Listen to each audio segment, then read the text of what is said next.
అందరికీ నమస్కారం. అందరు బాగున్నారా? నేను చాలా బాగున్నాను. చాలా రోజుల తర్వాత ఎండ కనిపిస్తుంది. ఆల్మోస్ట్ ఒక 5 డేస్ నుంచో ఏమో మబ్బులు పడుతూ ఇంకా ముసురులాగా అయితే వర్షం పడుతూనే ఉంది నాన్ స్టాప్గా. ఎండ అయితే చూసింది అయితే ఈరోజు అనమాట. ఇంకా ఈ ఎండ కూడా అప్పుడప్పుడు మెరుస్తూ ఉంది, మళ్ళీ మబ్బులు పడుతూ ఉంది. ఇంకా ఎప్పుడు వర్షం వచ్చేదో ఏంటో అని చెప్పేసి ముందే అన్ని బట్టలు అయితే ఆరేసాను.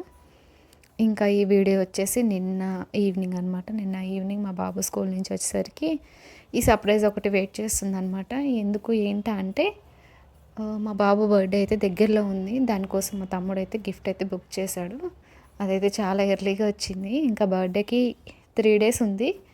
3 డేస్ ముందే వచ్చేసింది అనమాట. ఇంకా ఓపెన్ చేయాలా వద్దని అనుకున్నాం, కానీ డ్యామేజ్ ఏదైనా వస్తే మళ్ళీ రిటర్న్ పెట్టడానికి ఉండదు కదా అని చెప్పేసి ముందైతే ఓపెన్ చేసి చెక్ చేసి, అంటే ఓపెనింగ్ అంటే జస్ట్ ఓపెన్ చేసి చూసాము, దాన్ని అయితే యూజ్ చేయలేదు. ఇంకా బర్త్డే రోజు కానీ బర్త్డే తర్వాత రోజు కానీ ఇంకా యూజ్ చేయొచ్చు కదా, ఫస్ట్ అయితే డ్యామేజ్ ఏమన్నా వచ్చిందా ఏంటా అనేది చూద్దామని చెప్పేసి ఇంకా మొత్తం అయితే చెక్ చేస్తున్నారు మా హస్బెండ్.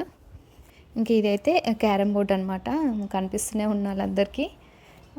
మేమైతే ఇంకా వేరే ఏదో రోబోట్స్ అట్లాంటివి ఇంకా బ్రిక్స్ అలాంటివి బుక్ చేస్తా అన్నారు, కానీ ఎందుకు ఊరికే వాడొక్కడే కూర్చొని ఆడుకోవడము ఇదంతా ప్రాబ్లం అని చెప్పేసి అందరూ ఆడుకున్నట్టుగా ఉంటుందని క్యారమ్ బోర్డ్ అయితే బుక్ చేయమని చెప్పాము.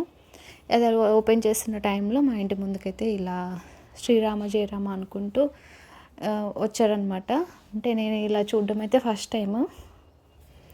అంటే వీళ్ళు ఇక్కడ ఇట్లా అందరి ఇంటి దగ్గరికి వెళ్ళి చందా కలెక్ట్ చేసి చందానైతే భద్రాచలం అయితే పంపిస్తారంట.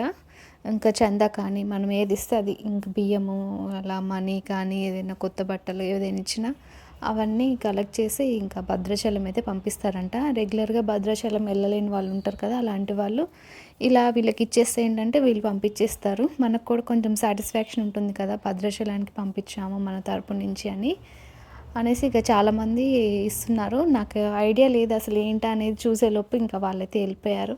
నేను ఇంకా 3rd ఫ్లోర్లో ఉండడం వల్ల ఇంకా నేను దిగేలోపు వాళ్ళు ఉండర్లే అని చెప్పేసి సైలెంట్గా చూస్తున్నాను, నెక్స్ట్ టైం వచ్చినప్పుడు ఇవ్వచ్చు కదా అని. అదంతా అయిపోయినాక ఇక్కడ మీకు కనిపిస్తుందో లేదో పైన 4th ఫ్లోర్ పైకి ఎక్కి రీల్స్ అయితే చేస్తున్నారనమాట వీళ్ళు. నాకంటే రీల్స్ చేయడము ఇదంతా ప్రాబ్లం ఏం లేదు, కానీ అంత పెద్ద హైట్లో చేయడం అనేది నాకు కొంచెం డేంజర్ లాగా అనిపించింది. ఈ వీడియో అయితే ఈరోజు మార్నింగ్ది. ఇంకా మేమైతే మా బాబు బర్త్డే అయితే వేరే ఊర్లో సెలబ్రేట్ చేసుకోవాలనుకుంటున్నాము. దానికోసం అయితే లగేజ్ అయితే ప్యాక్ చేస్తున్నాను. ఇంకా లగేజ్ కోసం అయితే బ్యాగ్ అయితే వాష్ చేసి ఎండలో అయితే పెట్టాను. లక్కీగా ఇవాళ ఎండ వస్తుంది. అండి ఈరోజు వీడియో.